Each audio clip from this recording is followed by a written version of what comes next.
what are the 10 most popular revenue strategies for podcasts? And boom, out come 10 bullet points with a bunch of subcategories. And so I've been able to go through that and just jot down some of my initial instinct responses, also take into account the coaching I did with Daniel last week.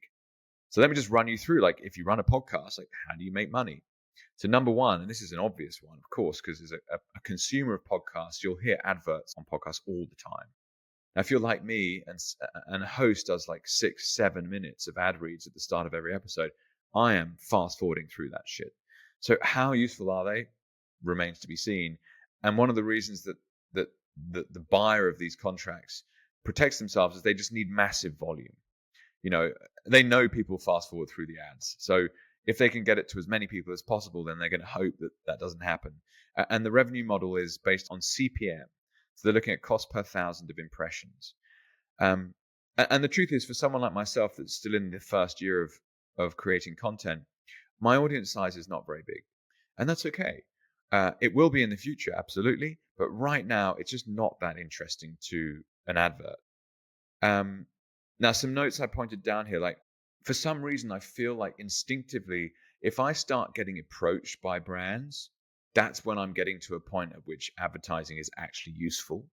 I could spend a lot of time now putting together some kind of marketing package and going out to brands and trying to sell advertising to them. But is it worth my time? And maybe I should just carry the costs for a second year and wait for the sponsors to come to me. One idea I had that's fun to share is, like, I was going to create an episode, and I may do this anyway, which would have Mike and Pat on the presentation as well with me, and we'd go through every single step as to what we're doing on the back end. So running through production, publishing, and then the promotion of the podcast. I think that would be a really fun thing for people just to see anyway, and look at all the tools that we use. I then had an idea. It's like, well, actually, if you're going to really provide value to a sponsor, go and just do it for them. So you might create that episode. You might go out and market it to a bunch of people. I'm looking for 3 sponsors who's interested. And you say, look, I'll give you the first 3 months for free.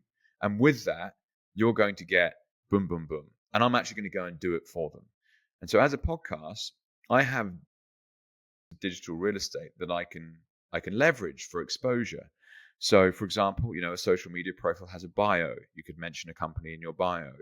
I create content 3 episodes a week, give or take. And therefore, someone might be listening for 30 minutes, 60 minutes. And you could do an ad read in the middle. You could do an ad read at the start. You can have, a banner in a video, for example. Or if you're posting a short, you might have a 60 or 90 second clip that goes out. And at the very last 10 seconds, you could just have a thumbnail with different sponsorship brand, images on them, etc. So there's lots of different ways of doing this. One thing that came out of my coaching with Daniel, which was absolutely on point, is that when you start playing in this world of I'm selling exposure to brands, it's highly commoditized. So I'm not the size of these channels, but what Bitcoin did, TFTC, BTC sessions, they're selling exposure at a certain cost per impression. How do I beat that, right? When your audience is very small. So people aren't buying from you, they're buying a thing. And this is really important when I get later down this. So will I consider doing adverts in the future? Yes, absolutely. I feel like it's better to wait till you've built up a bit of momentum such that companies are actually approaching you. I'd only really do it with businesses of products that I actually personally use. Because that just feels much nicer to me, to be honest. Like, I can recommend this because I personally use it.